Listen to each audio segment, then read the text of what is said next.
Good morning, it's Norma Cowie and it's Wednesday, so this is Norma Talks. Now, in the last preceding weeks, we've been doing numbers through the tarot and how the tarot works, but that's complete. That part is completed. So what are we going to talk about today? Many of you know that I do transformation work. And what do I mean by that is that we take a look at what's blocking you from creating in your life. And then what I do is find where in your inner systems that the blocks are and go in and we clear them and get them working. The majority of the people find great results and often continue on more than the basic 3 that I really recommend people get. Now, very often when we begin, the first one is to rebalance the system. And in the rebalancing of the system, sometimes, like it takes me sometimes up to an hour and a half to get all the systems back working effectively. Now, if you've heard me speak, I often talk about I like flow. So what I'm always looking for is that the energy, your energy, is flowing and making it work, having it work. And there's many, many different things that we look at to ensure. And what I use actually is I was looking down at my wonderful little pendulum here that I use all the time to find out where the blocks are.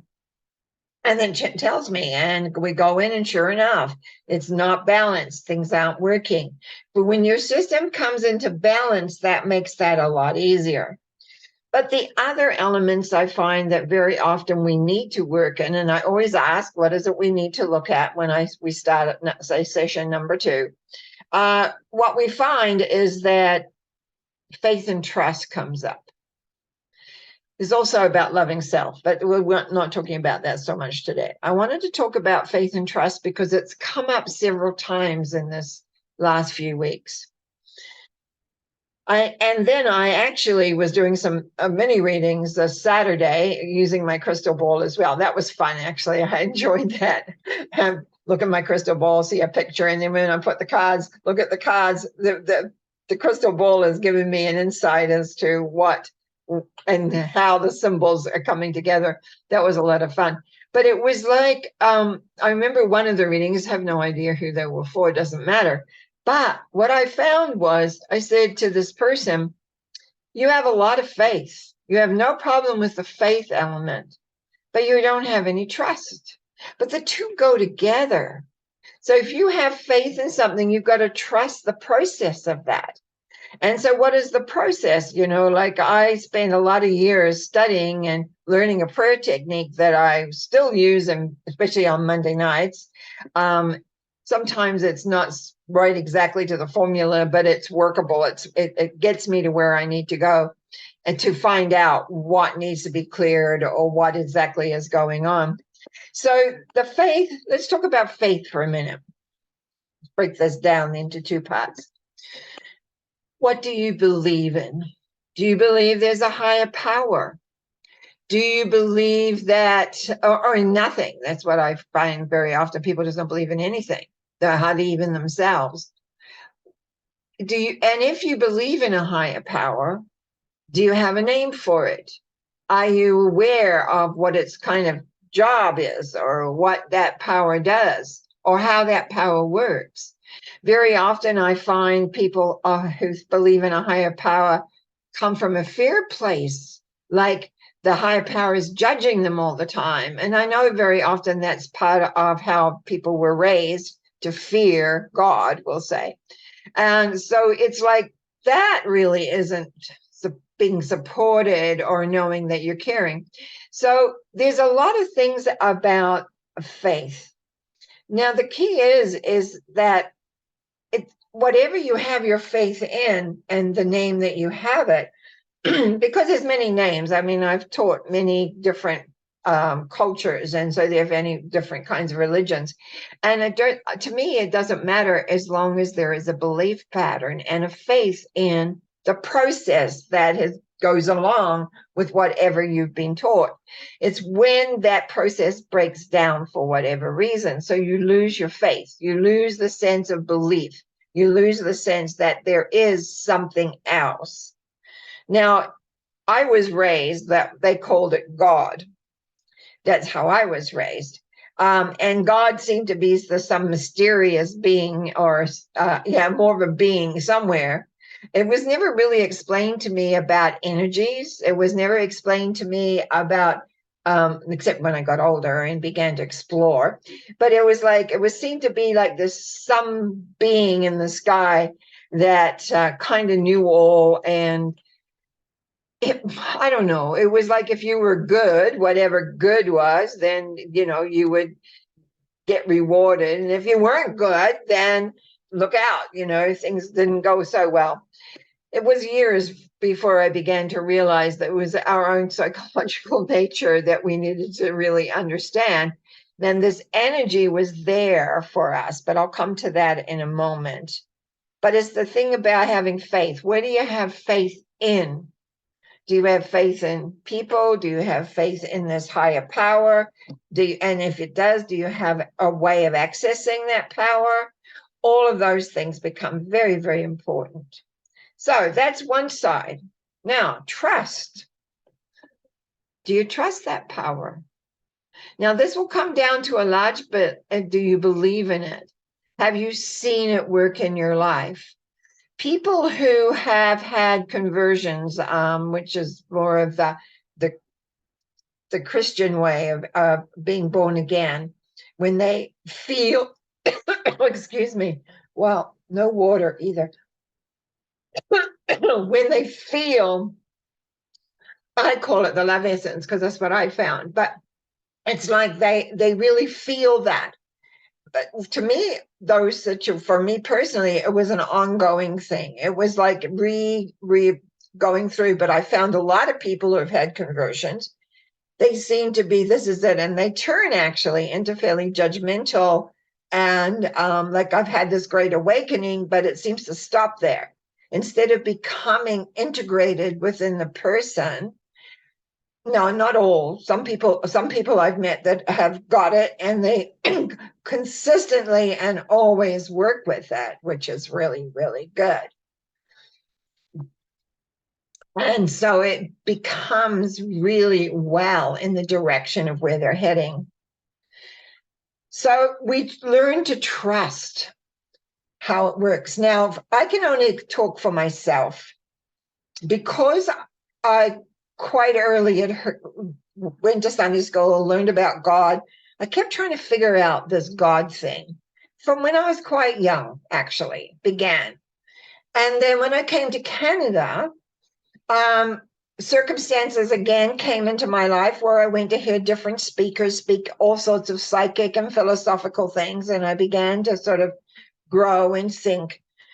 But it was really when I began to get more into personal development and began to take some courses from a group of people, and I signed up for a 9-month course, 1 weekend a month for 9 months. And I learned a tremendous amount in so many ways. But one of the things that happened there was the connection to what I call the love source, to feel the love and know the love.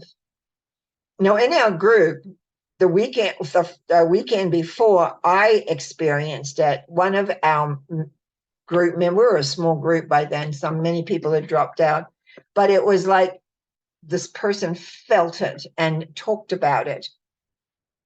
And I was very upset because I wanted that experience. I hadn't had it. I wanted that experience so badly.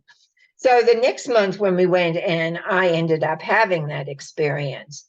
And when I touched into this vibration, and it was like above me, actually, I knew that I had to bring it inside me. Now, no one told me that. No one said, oh, when you touch into this love vibration, get it inside, whatever you need, get it in so that you begin to feel it. Well, I just knew that I had to get it in. And as I worked and to get this love vibration in, that's when the trust began to develop.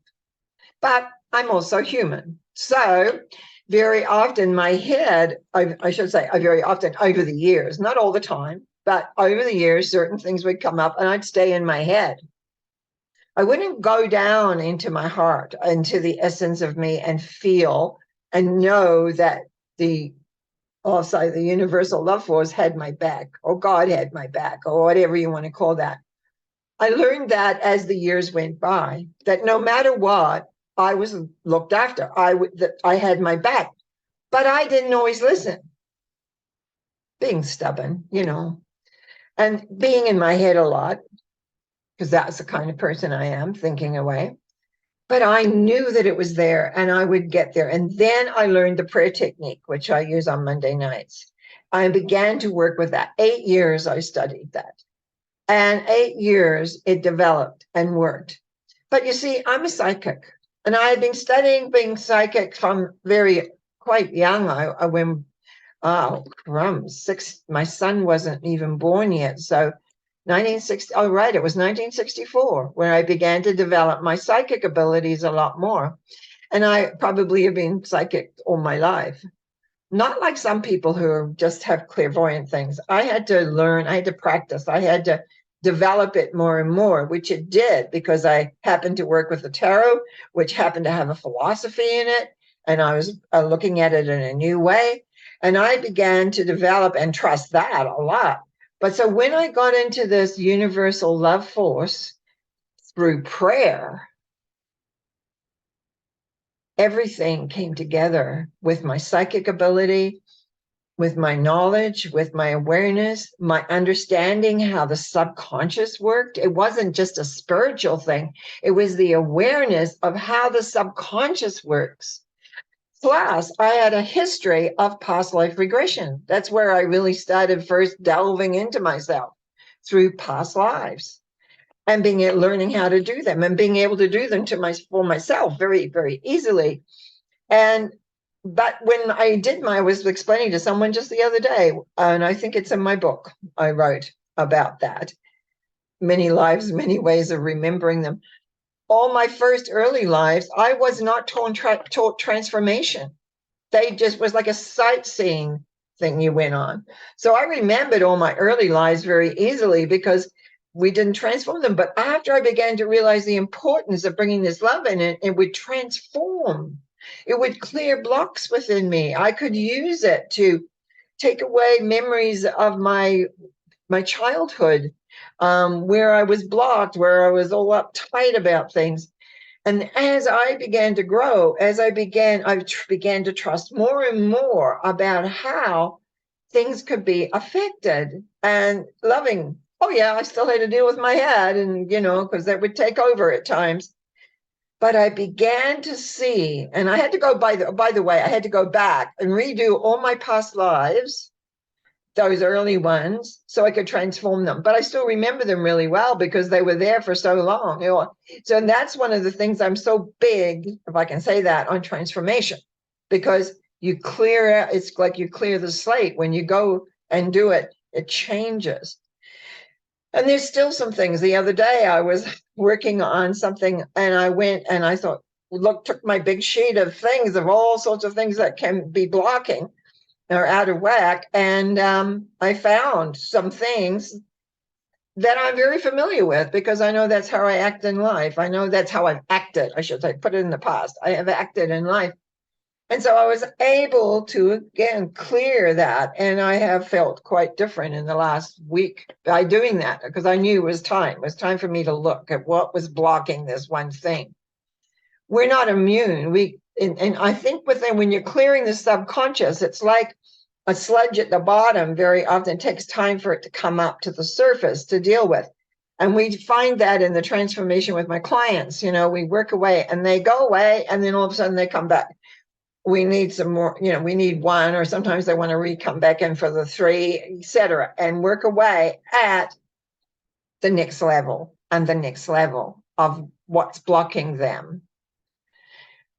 Unfortunately, and I'm just trying to think how to say this diplomatically because I don't want to upset other people who have processes that do processes or make them insignificant because everything has a part to play. But what I find, unfortunately, is people don't go deep enough. They don't go into the source of where it came. Past lives play a part, but where did they come from? It's like you need to look at where the soul, and often you don't get to the soul right away. Sometimes as we're moving, I'm looking and I notice first we're just dealing with basic systems, and then all of a sudden, it goes down deeper, and I get inside, yes, finally, we're getting down to where the main things are. And that's where we need to go. And then sometimes it's like, I was going to say, it's like an octopus.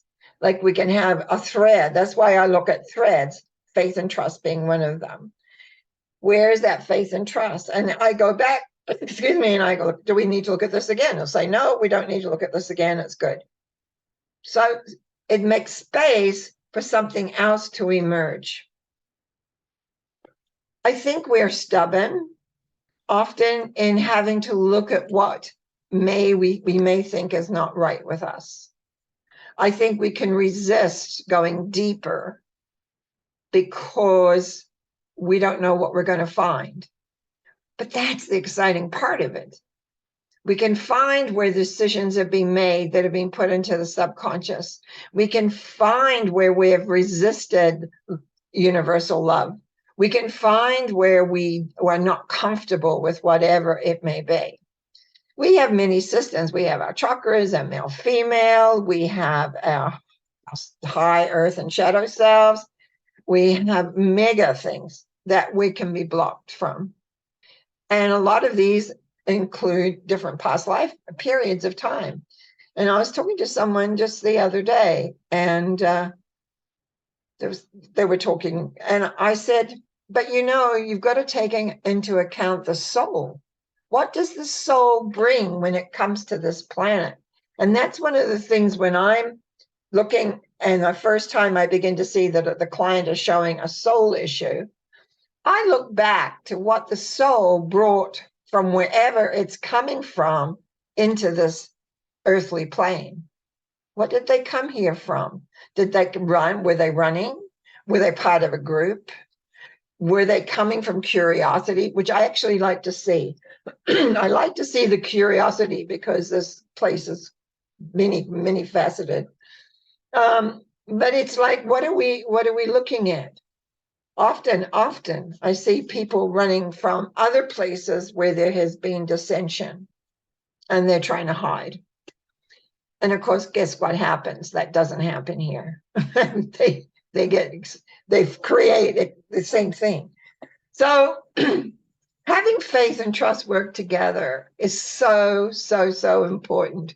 Putting these two things together.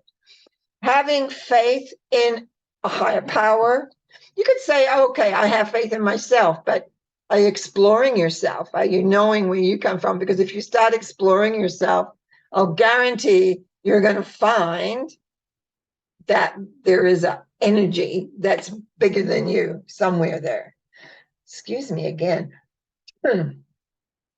I absolutely find we must, from my perspective, we must have not only faith in something, we must trust it. We must trust it.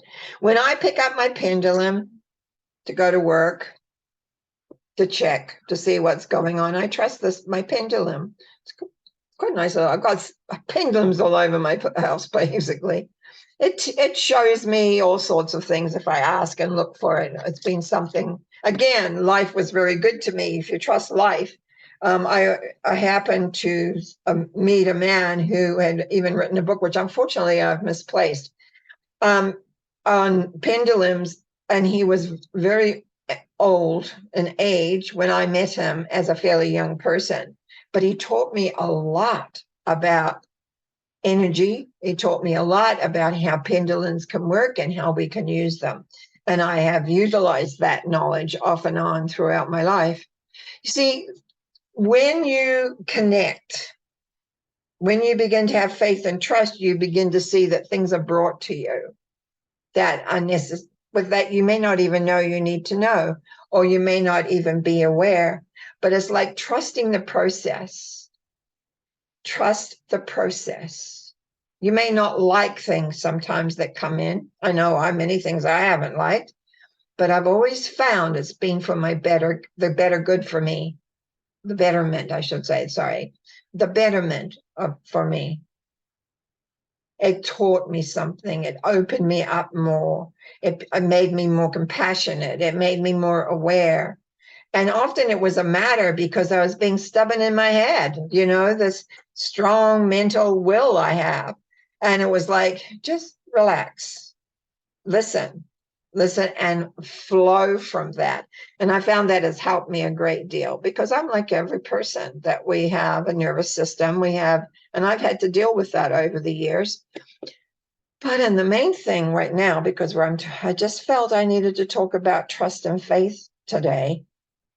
And so what have I got here? Okay, what do we have very often that comes up? I did make some notes for myself, which I haven't even looked at. It says, what do we find? First of all, we have faith and trust in what?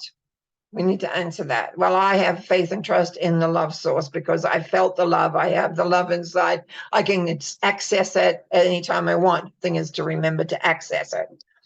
But what if we don't have that? What do? Feel sorry for ourselves. Poor me.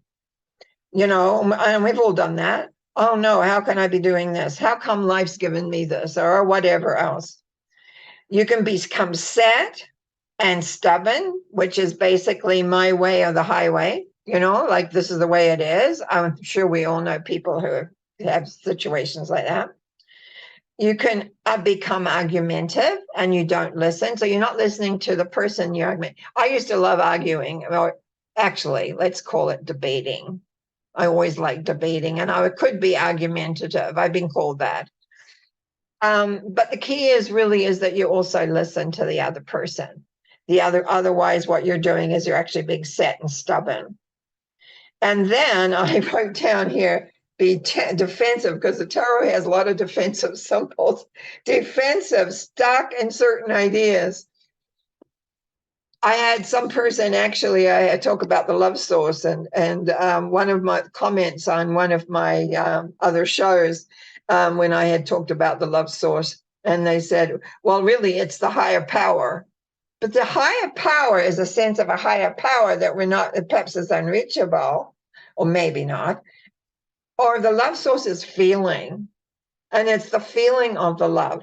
And I just smiled and thanked them for their input, because what can you say? People have different ideas and different viewpoints, and that's fine, whatever you call it. But for me, it's like being able to utilize that love and having faith and trust that it can clear and transform inside you where you have emotional blocks, where you have made a decision, whether it be this life or any other life, that affects how you're interacting with the world. You want to be happy. I think we all want to just be happy, healthy, and achieve what we want to achieve. It doesn't always work that way. I've had a life of up and down and in and out. But I was told very early that one of the things that would happen with me would be having experience, so I would be able to help people. I thought they were nuts, by the way. I was 22 with 2 little kids when they told me this. And I thought they were crazy, but my life place, the way it took me, like a river running around different areas, that's exactly true what happened.